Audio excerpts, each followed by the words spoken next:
जंगल में भटकते पांडवों को अचानक एक रहस्यमयी महल दिखाई दिया। भीम आकर्षित हुआ और महल के द्वार पर पहुंचा।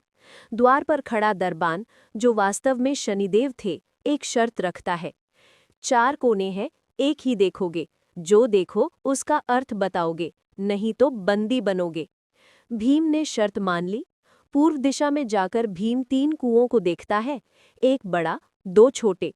कभी बड़ा कुआं उफनकर छोटे कुओं को भर देता और कभी दोनों छोटे मिलकर बड़े कुएं को आधा ही भर पाते।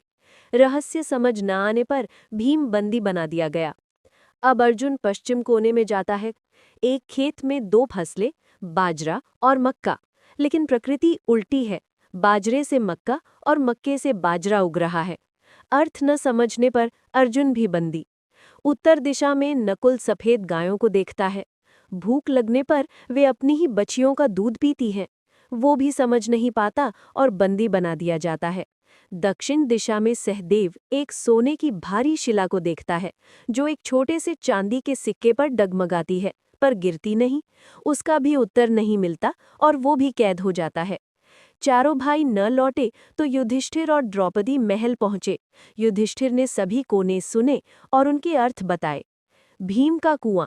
कलयुग में पिता 2 बेटों का पेट भर देगा, लेकिन 2 बेटे मिलकर एक पिता का पेट नहीं भर पाएंगे।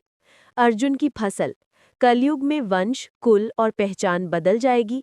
जन नहीं, कर्म की दिशा बदलेगी। नकुल की गायें।